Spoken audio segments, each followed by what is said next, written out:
Dieu est bon.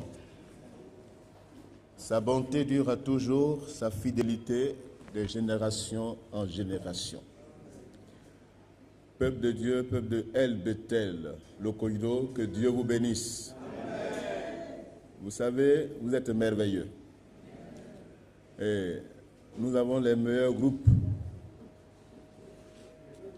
musical et la chorale. Nous acclamons le Seigneur.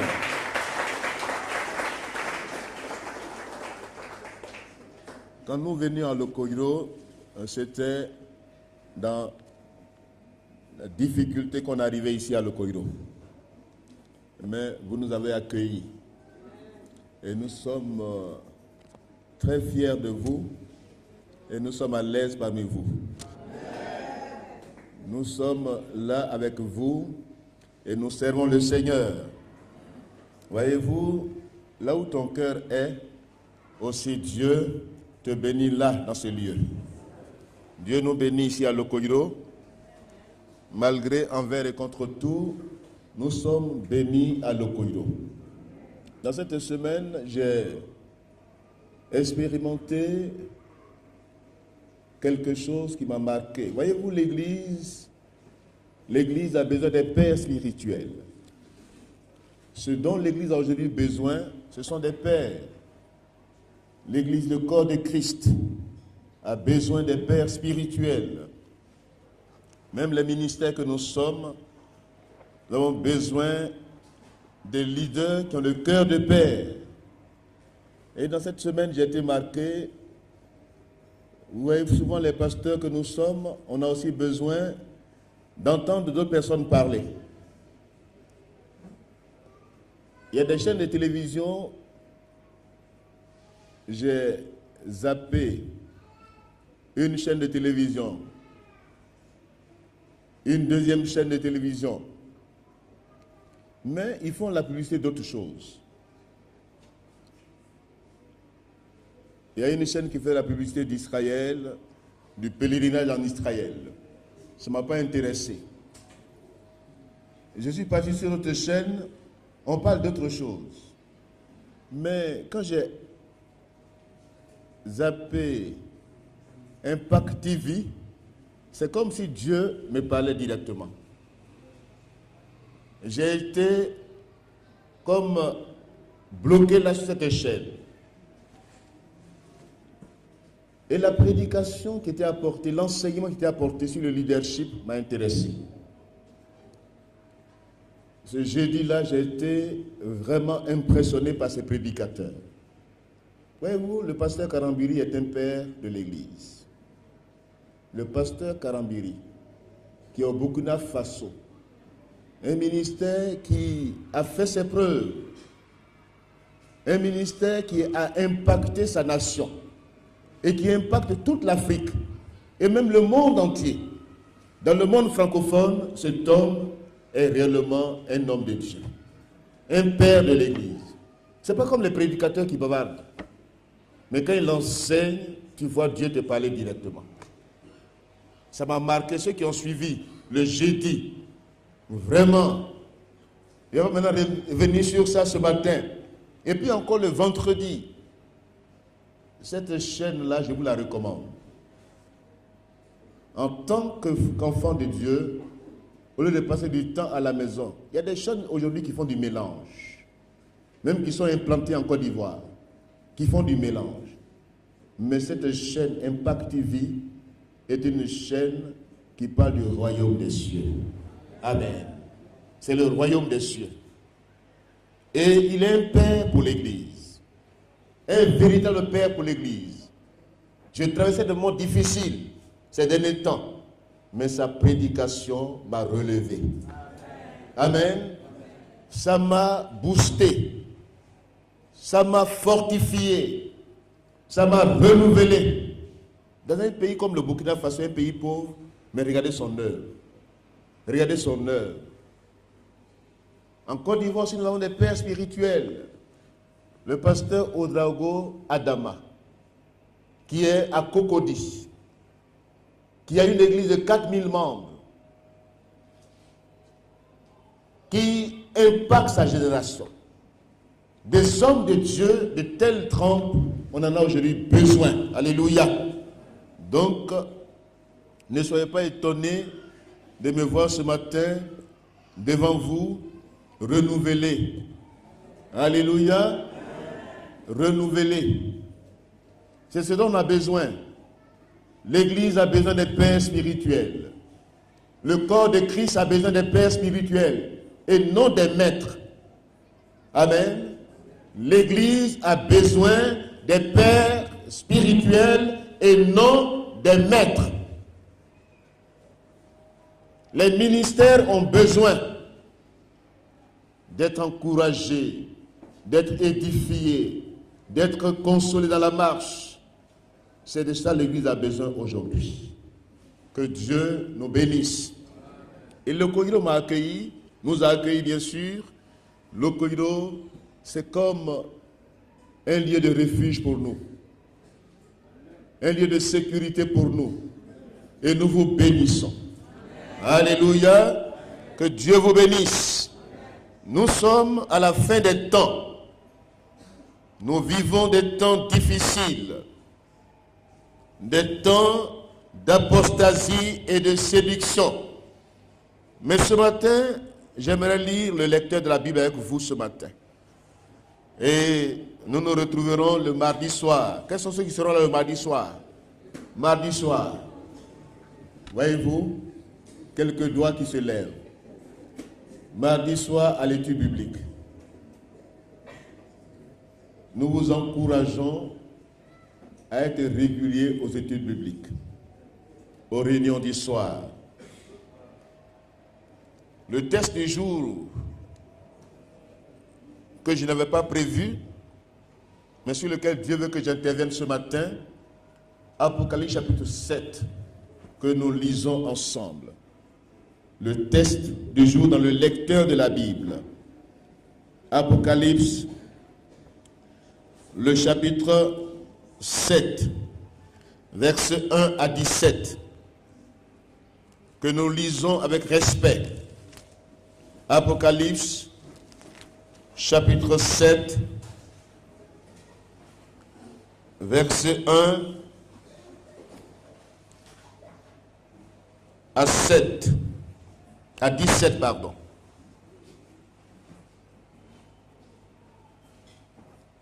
C'est une parenthèse dans la révélation du livre de l'Apocalypse. Les Juifs et les païens qui seront sauvés pendant la grande tribulation. Ce n'est pas les 144 000 des témoins de Jéhovah. Il s'agit ici des Juifs et des païens qui seront sauvés pendant la grande tribulation.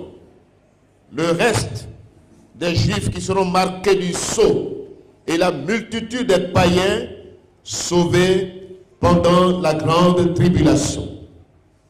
Après cela, je vis 4 anges debout aux 4 coins de la terre. Ils retenaient les 4 vents de la terre, afin qu'il ne souffle point de vent sur la terre, ni sur la mer, ni sur aucun arbre. Et je vis un autre ange qui montait du côté du soleil levant et qui tenait le sceau de Dieu, du Dieu vivant. Il cria d'une voix forte aux 4 anges à qui il avait été donné de faire du mal à la terre et à la mer. Et il dit: ne faites point de mal à la terre, ni à la mer, ni aux arbres, jusqu'à ce que nous ayons marqué du sceau le front des serviteurs de notre Dieu. Amen. Et j'entendis le nombre de ceux qui avaient été marqués du sceau, 144 000 de toutes les tribus des fils d'Israël. Le reste des fils d'Israël, chaque tribu, 12 000. Donc 12 fois 12, ça fait combien? 144 000. 12 000 fois 12, 144 000. Nous lisons le verset 9. Après cela, je regardais, et voici, il y avait une grande foule que personne ne pouvait compter, de toute nation, de toute tribu, de tout peuple et de toute langue. Ils se tenaient devant le trône et devant l'agneau, revêtus de robes blanches et des palmes dans leurs mains. Et ils criaient d'une voix forte en disant, le salut est à notre Dieu qui est assis sur le trône et à l'agneau. Et tous les anges se tenaient autour du trône, des vieillards et des 4 êtres vivants. Ils se prosternèrent sur leurs faces devant le trône et ils adoraient Dieu. Amen. Ils adoraient Dieu en disant Amen. La louange, la gloire, la sagesse, l'action de grâce, l'honneur, la puissance et la force soient à notre Dieu au siècle des siècles. Amen. Alléluia. Amen. Verset 17. L'agneau qui est au milieu du trône les paîtra et les conduira aux sources des eaux de la vie. Et Dieu essuiera toute larme de leurs yeux. Que Dieu bénisse sa parole. Amen. Le livre de l'Apocalypse même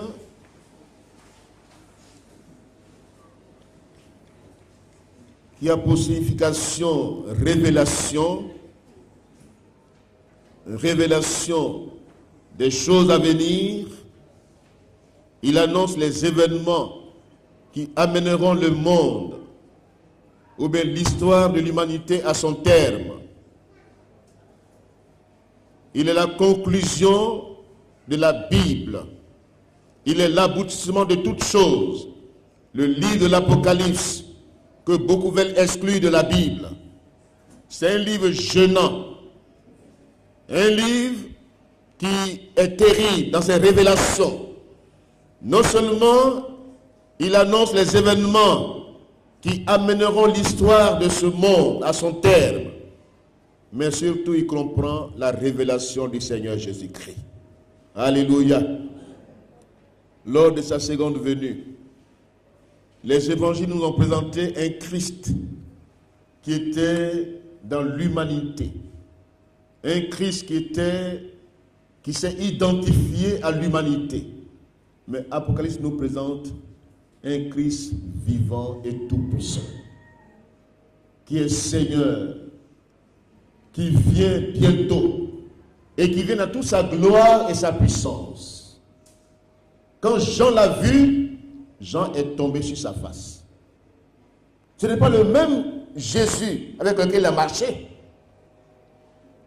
Sur la poitrine duquel il pouvait mettre sa tête. Mais il a vu Jésus-Christ glorifié. Jésus-Christ élevé. Jésus-Christ qui revient dans toute sa gloire et sa puissance. Tout œil le verra. Et tout genou fléchira devant le Seigneur des Seigneurs. Jean le présente. Donc l'Apocalypse, c'est surtout la révélation de Jésus-Christ lors de sa seconde venue. Donc le mot Apocalypse, c'est la révélation d'abord des événements qui vont militer ou qui vont amener ce monde, cette humanité à son terme, mais la révélation du Christ. Révéler, c'est dévoiler. Amen. C'est faire connaître ce qui est caché ou inconnu. Donc, le livre de l'Apocalypse enlève le voile. Ce sont des choses qui sont scellées. Il nous révèle des choses cachées. Des choses que nous ne connaissons pas. Mais des choses que nous pouvons connaître maintenant. Alléluia. Jésus-Christ, dans sa première venue, c'était une venue d'humiliation. Les évangiles nous présentent un Christ humilié, un Christ abaissé, un Christ qui a pris notre condition humaine pour but de s'humilier, de payer le prix à notre place. Mais ce Christ qui revient, il est celui qui est le créateur de l'univers, le Dieu tout-puissant, dans sa splendeur et dans sa toute puissance. Et devant lui, aucune autre puissance ne peut tenir. Aucune autre force ne peut tenir. Jésus-Christ revient bientôt. Amen. Jésus-Christ est à la porte. Et il nous dit, heureux celui qui lit ce livre de la Bible, heureux celui qui le lit, qui lit aussi toute la Bible, heureux celui qui entend les paroles de la prophétie et qui garde les choses qui sont écrites, car le temps est proche. Amen. Le temps est proche. Le temps est proche. Les signes du retour de Christ qui annoncent ce retour sont d'actualité aujourd'hui. Le monde est bouleversé. Le monde est réellement troublé.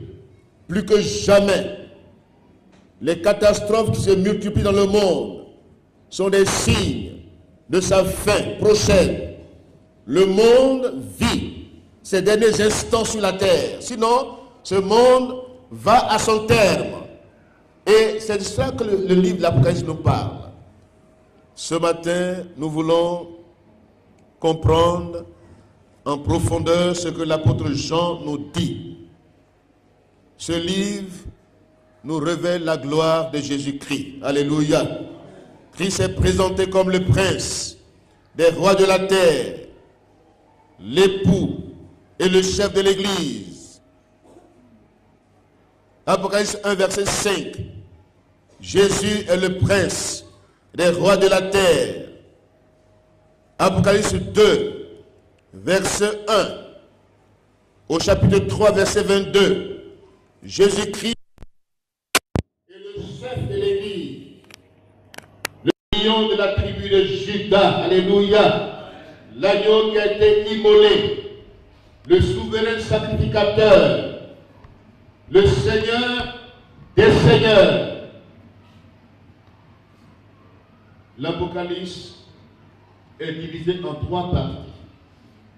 La première section nous parle des choses que tu as vues, le passé, ce que tu as vu, la vision sur l'île de Patmos, Apocalypse 1, versets 4 à 20, les choses passées, les choses que tu as vues. C'est la première partie de l'Apocalypse, la première section. La deuxième section, ce sont les choses présentes, ce qui est, les églises existantes, jusqu'à la fin. L'église, l'histoire de l'église qui a commencé à la Pentecôte. Lettre adressée aux 7 églises d'Asie qui ont existé. Et lettre adressée à toutes les églises de tous les temps. Et ces églises qui prendront fin sur la terre, qui seront enlevées. Donc, les choses présentes, c'est la présence de l'église sur la terre. Amen. L'église a commencé à la Pentecôte. L'église est encore sur la terre. C'est l'église à présent qui empêche l'antichrist, l'homme de péché, la puissance satanique de se manifester de manière visible. C'est l'église qui l'empêche aujourd'hui. L'église que nous sommes est une force sur la terre. Amen. Nous sommes la puissance de Dieu sur la terre, qui empêchons le diable d'être visible actuellement. Mais quand l'église sera enlevée, les choses à venir, le futur va se manifester. Nous sommes présentement dans le temps de l'église. Nous vivons la fin de l'église sur la terre. L'église primitive a fait son temps, mais nous sommes l'église finitive. Nous sommes l'église de la fin des temps. Et cette église-là, selon Apocalypse, les prophéties concernant cette église sur la terre ne sont pas reluisantes. Pardon. Vous m'excusez. Les prophéties concernant l'Église ne sont pas réduisantes. Ce sont des prophéties qui ont un côté négatif. Oh, j'avais déjà là tout. Ne vous étonnez pas. Ne soyez pas surpris. Ce n'est pas une attaque. Alléluia.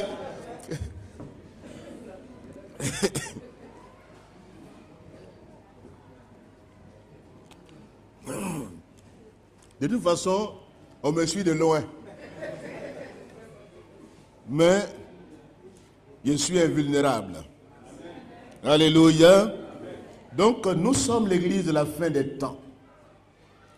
Et les deux menaces dont parle le Seigneur Jésus-Christ, dont parle le Saint-Esprit dans ce temps de la fin, sont des menaces d'apostasie et de séduction. Parce que les deux menaces sur l'église aujourd'hui. Ces menaces ont existé. C'est comme une femme en grossesse. Le premier jour elle a conçu, déjà l'enfant est vivant dans son corps. Mais quand l'accouchement approche, qu'est-ce qui se passe?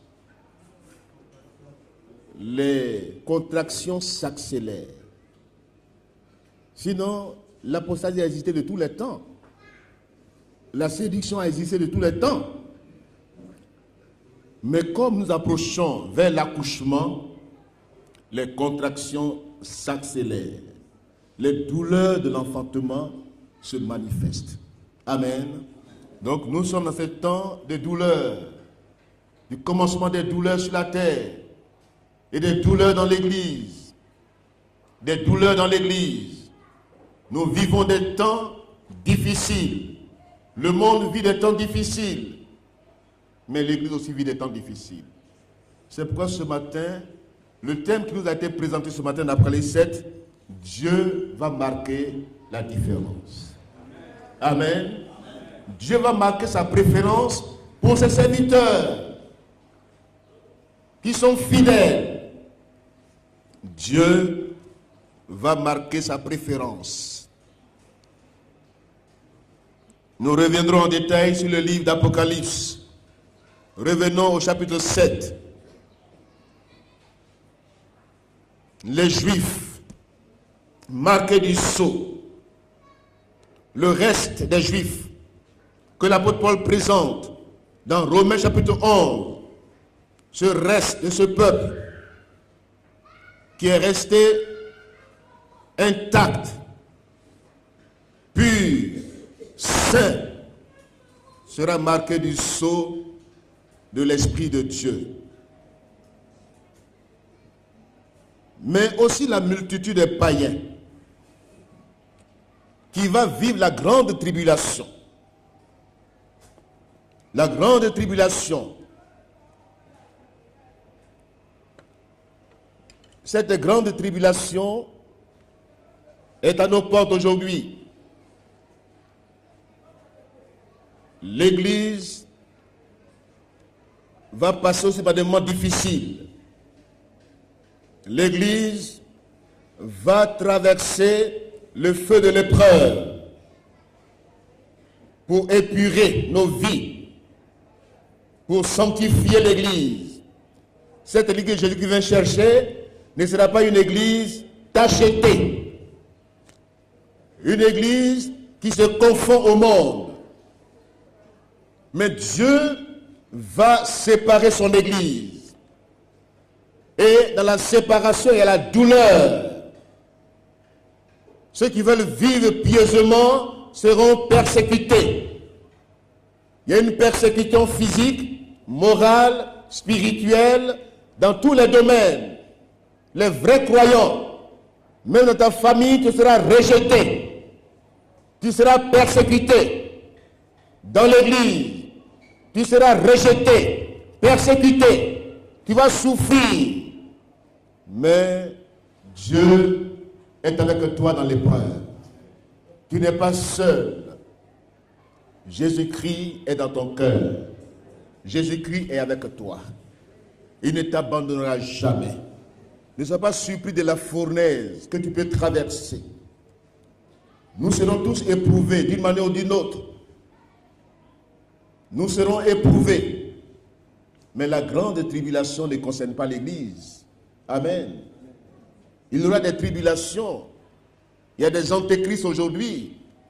Mais l'antéchrist lui-même, il y a plusieurs antéchrists qui se manifestent, qui viennent au nom de Jésus, qui s'autoproclament, qui parlent de la part de Dieu. Plusieurs antéchrists. Mais l'antichrist, c'est-à-dire le mot antéchrist, c'est celui qui vient avant le Christ. Antérieur, antéchrist.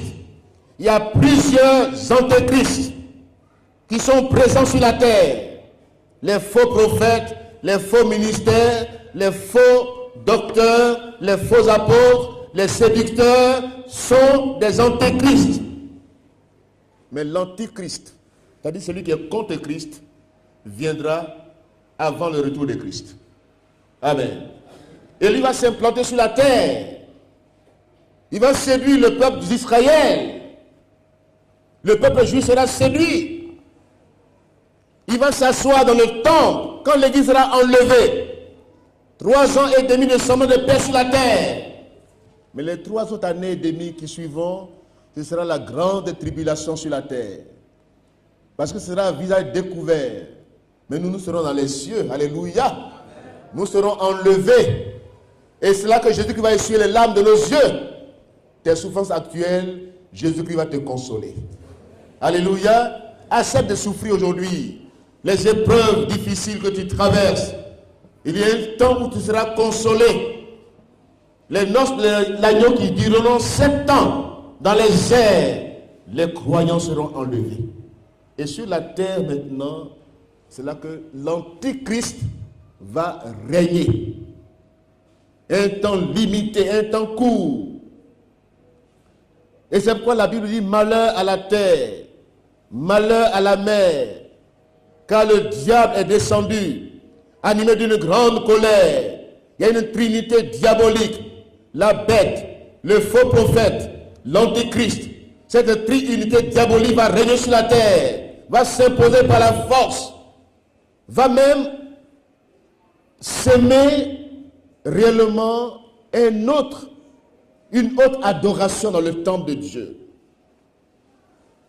Et c'est là, quand Israël verra son vrai visage, Israël va se détourner de lui. Et c'est là que Israël sera persécuté à mort.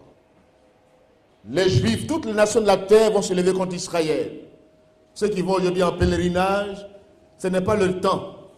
Dites Amen. Ce n'est pas le temps. Le temps arrive. Mais les nations, toutes les nations de la terre se lèveront contre Israël. Ce sera un moment d'angoisse pour Israël. Un moment terrible pour Israël. Pour Jérusalem. Un moment terrible pour Israël. Ce sont des temps d'angoisse.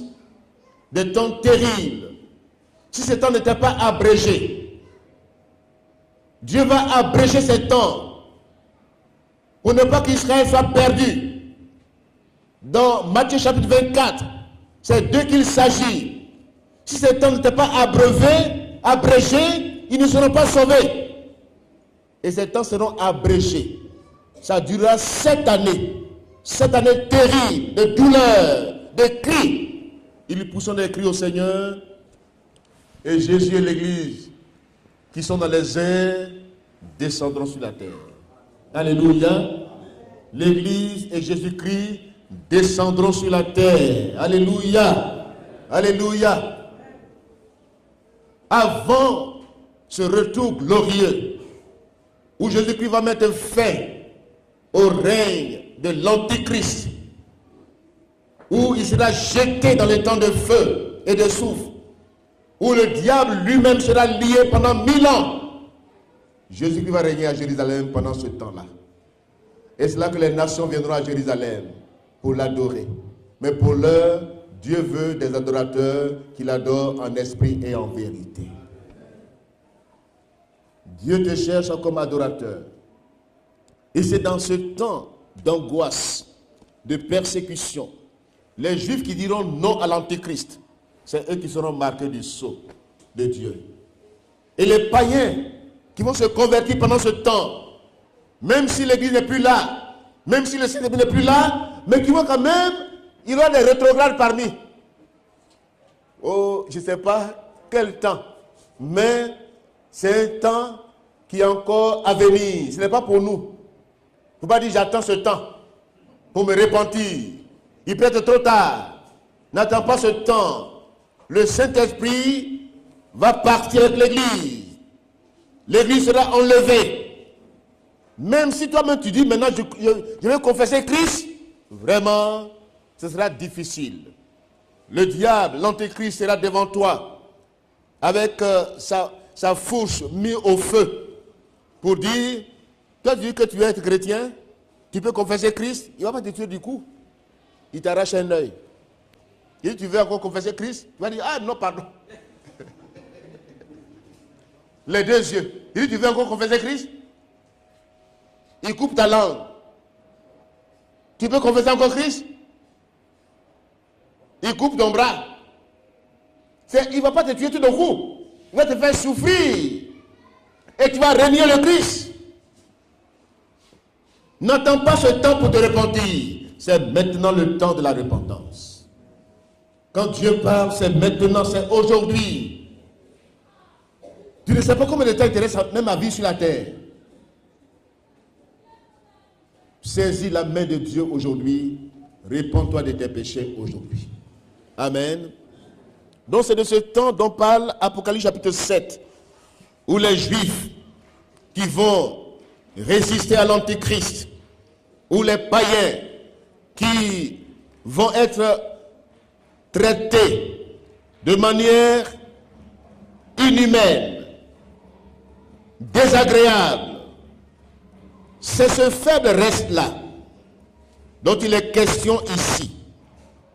La grande tribulation, le temps d'angoisse pour Israël, le temps où l'Antéchrist sera à visage découvert, l'homme de péché. Il sera à visage découvert sur la terre. Jésus-Christ a parlé de ce temps, de cette période d'abomination, de désolation. Daniel en a parlé. Matthieu chapitre 24, versets 15 à 21. Daniel chapitre 9, verset 27. La 70e semaine de Daniel. Le temps dont parle Daniel, c'est les 7 années de tribulation sur la terre. Et surtout pour le peuple juif. Donc, ce temps-là, ce sont pendant ce temps que les Juifs, 12 000 de chaque tribu, seront marqués du sceau de l'agneau. Alléluia. Ils vont confesser Jésus-Christ. Aussi, pendant ce temps, ils seront témoins sur la terre. Ils vont amener les païens. C'est le temps où Israël, les Juifs vont évangéliser le monde. Ils vont croire au Messie. Ils vont évangéliser le monde. Avant que Christ ne vienne, ils seront persécutés. Ils vont voir la gloire de Dieu. Amen. Ils vont devenir témoins de Christ. Les deux témoins dont parle Apocalypse 11 descendront avant ce temps. On ne sait pas s'il s'agit d'Élie. On ne peut pas dire de qui il s'agit. Mais les deux témoins qui se tiennent devant Dieu vont apporter un évangile éternel sur la terre. Ils seront aussi tués, ressuscités. Ils feront des miracles extraordinaires. Ils seront enlevés dans le ciel. Alléluia. Mais les Juifs, les 144 000, le reste d'Israël va devenir témoin de Christ sur la terre. Et c'est par leur témoignage que le reste des païens va se tourner vers le Dieu vivant et vrai. Amen. Donc voici la marque de Dieu sur ses serviteurs. Distinction entre les justes et les méchants. Versets 1 à 3. En plein jugement de la terre, Dieu ordonne une pause, au cours de laquelle il marque du sceau le front de ses serviteurs. D'abord, les Juifs, qu'il appelle ses serviteurs. Ils vont servir Dieu. Ils seront témoins sur la terre. C'est eux qui vont rendre témoignage que Jésus-Christ est Seigneur. Alléluia. Alléluia. Ils vont croire au Messie. Ils vont proclamer l'évangile de Jésus-Christ sur la terre. Et des conversions vont se manifester dans la douleur. Dans la douleur. Dieu marquera la différence entre les justes et les méchants. Malachie chapitre 3, verset 18. Pour être distingué par Dieu, il faut être juste. Il faut craindre Dieu. Il faut aimer la justice et haïr le mal. Amen. Il faut aimer la justice et haïr le mal pour être marqué du sceau de Dieu, pour être distingué par Dieu. Alléluia. Dieu fera aussi une distinction entre les peuples. Le verset 4 à 8. Dieu marque de son sceau d'abord Israël, mais Dieu va faire la distinction entre son peuple et le reste des nations, à tel point que les tribus d'Israël deviendront porteurs du message d'espoir sur la terre. Alléluia. Ézéchiel chapitre 9, verset 4 à 6, Genèse 49, verset 17. Dans la prophétie de la bénédiction de Jacob sur ses fils, cette bénédiction devait s'élargir, s'étendre sur toutes les nations. Jacob a béni ses fils. En tant que père, il a béni ses enfants. Ce matin, Dieu veut te bénir. Dieu veut que tu reçoives la bénédiction d'Abraham. L'obéissance est la clé de la bénédiction. Si tu veux aujourd'hui être marqué, être distingué par Dieu sur la terre, maintenant, marche dans la justice. Il faut haïr le mal. Amen. Marche dans la justice. Obéis à Dieu. Fuis le péché. Fuis l'injustice. Ne prospère pas dans le mal, mais aime le Seigneur de tout ton cœur, de toute ton âme et de toute ta force. Et deviens un vrai adorateur de Dieu vivant sur la terre. Amen. Ces personnes qui ont été marquées, voyez-vous, ils adorent Dieu. Alléluia. La deuxième catégorie qui a été marquée, ce sont cette grande foule que personne ne pouvait compter, de toutes les nations, de toutes les tribus, de tous les peuples, de toutes les langues, fruit de l'évangélisation des 144 000. Alléluia. Après cela, après la marque distinctive de Dieu sur le peuple d'Israël, le reste, ce reste-là est devenu porteur d'espoir sur la terre. Dieu continue toujours à bénir la terre. Alléluia. Même si l'Église a enlevé, même si le Saint-Esprit est parti, mais Dieu est omniprésent. Amen. Dieu n'est pas limité. Dieu n'est pas limité dans notre espace et dans notre temps. Dieu permettra qu'un évangile éternel soit prêché sur la terre par les témoins que sont les peuples juifs.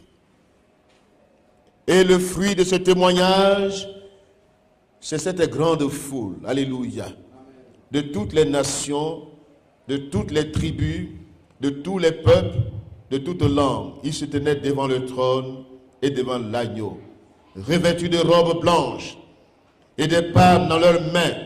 Et ils criaient d'une voix forte en disant, le salut est à notre Dieu, alléluia, qui est assis sur le trône et à l'agneau. Et tous les anges se tenaient autour du trône. Des vieillards, les 4 êtres vivants, se prosternèrent. S'agissant de l'église enlevée, l'église qui est dans les lieux célestes, se prosternant devant l'agneau et qui l'adore. Ce n'est pas des 24 vieillards barbus, mais il est question de l'église et des premiers croyants juifs qui étaient déjà dans le ciel. Alléluia. Les premiers croyants juifs que nous retrouvons au ciel. Ils adorent Dieu avec ceux qui sont sur la terre, ceux qui sont marqués du sceau et la multitude de païens. Ils ont dit le salut est à notre Dieu. Ce matin, ce salut doit se fructifier dans ta vie. Le salut est à notre Dieu. Jésus est le salut. Amen. Le salut est à notre Dieu. Ils adorent Dieu. Ils crient sa louange, sa gloire, sa sagesse, l'action de grâce, l'honneur, la puissance et la force sont à notre Dieu. Au siècle des siècles. Amen. Alléluia. Donc ces personnes-là qui ont joint leur voix à l'armée céleste des anges, maintenant Dieu, on n'est pas plus d'espace, mais d'une multitude de croyants qui adorent Dieu. Alléluia. Ils ont été martyrisés. Ils sont des martyrs. Ils montent leur voix au ciel. Et dans un cœur de louange et d'adoration, ils rendent gloire à Dieu. Alléluia. Ils sont devant le trône de Dieu. Ils le servent jour et nuit. Dans son temple, celui qui est assis sur le trône dressera sa tente sur eux. Il n'aura plus ni faim, ni soif. Le soleil aurait disparu. Aucune chaleur ne les frappera, car l'agneau qui est au milieu du trône les paîtra et les conduira aux sources des eaux de la vie. Alléluia. Voyez-vous, ces personnes-là sont martyrs, ressuscités, présents devant le trône de Dieu. Et Jésus-Christ essuiera leurs larmes. Ce matin, tu travailles des moments difficiles, que Dieu essuie tes larmes. Amen. Dieu, son esprit, est le consolateur. L'esprit de Dieu console dans les afflictions. Ce matin, que Dieu te console. Toi qui es affligé, toi qui travailles des moments difficiles, sache que ça ne date pas d'aujourd'hui.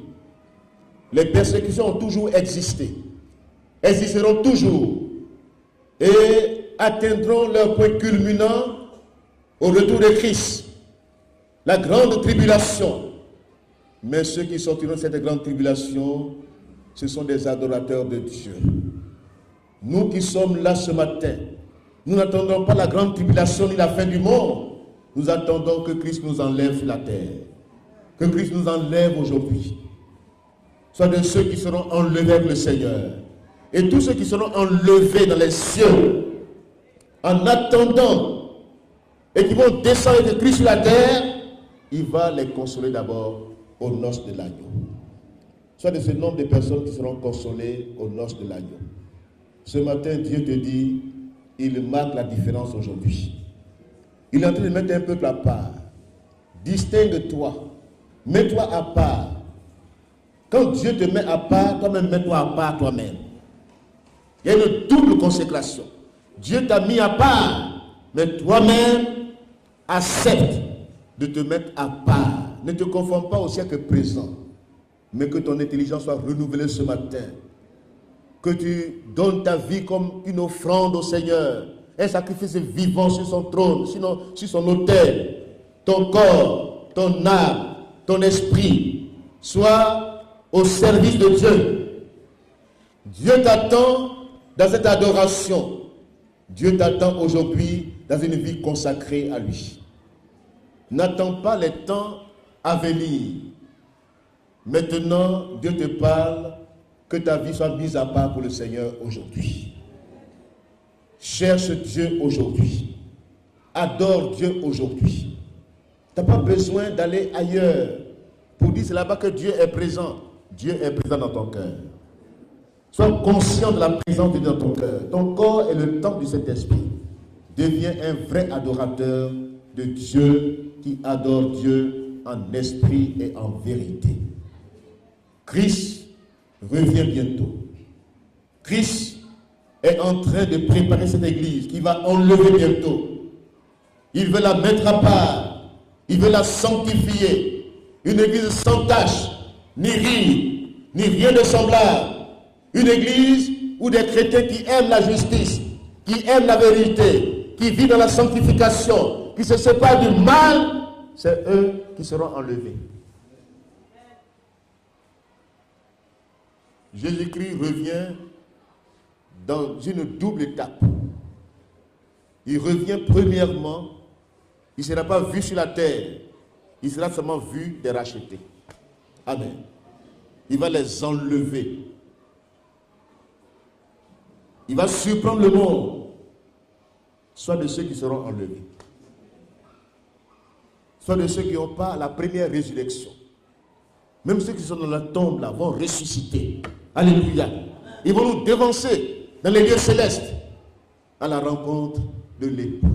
Et nous qui serons encore vivants sur la terre, nous irons ensemble à la rencontre du Seigneur dans les airs. Et là, nous fêterons cette année de consolation, de fête. N'est-ce pas merveilleux cela? Et puis maintenant, quand le diable va se lever sur la terre maintenant, nous, on sera du côté du Seigneur. Alléluia. C'est nous qui descendrons à Jérusalem, la capitale de toute l'humanité. Ce jour-là sera à Jérusalem. Moi, je serai là-bas maintenant. Ambassadeur, ou bien protocole de Jésus-Christ, ou bien ministre de Jésus-Christ. Et je siégerai maintenant à Jérusalem. Alléluia. Alléluia. Ceux qui seront marqués, c'est ceux qui viennent de la grande tribulation. Quand l'ennemi sera vaincu, quand Jésus-Christ redescendra sur la terre, il va briser la puissance de Satan. L'Antéchrist sera jeté au feu, Satan sera lié pendant 1000 ans, et sur la terre, la paix qu'on attend si. Cette attente, cette denrée rare sera sur la terre parce que Jésus, le prince de la paix, sera présent sur la terre. Et cela, ce n'est pas encore la fin. C'est 1000 ans de consolation, 1000 ans de règne, 1000 ans d'emprisonnement du diable, 1000 ans de paix sur la terre. Il n'y a pas voleur. Tu vas laisser ton argent sur le banc, personne ne va te rouler. Tu vas laisser ta maison ouverte, il n'y a pas voleur sur la terre. Parce que Jésus est présent sur la terre. Alléluia. C'est ça l'église. C'est ça l'évangile que nous attendons. Voici l'évangile que nous prêchons. Jésus est à la porte. Sois de ceux qui le distinguent aujourd'hui. N'attends pas la distinction à venir. C'est pour Israël et pour le reste du monde. Mais toi, en tant qu'enfant de Dieu, sois aujourd'hui séparé du monde. Sois séparé de l'injustice, de la méchanceté, du mal, du péché. Et tu seras parmi les vainqueurs que Jésus viendra chercher. Que Dieu bénisse sa parole. Amen.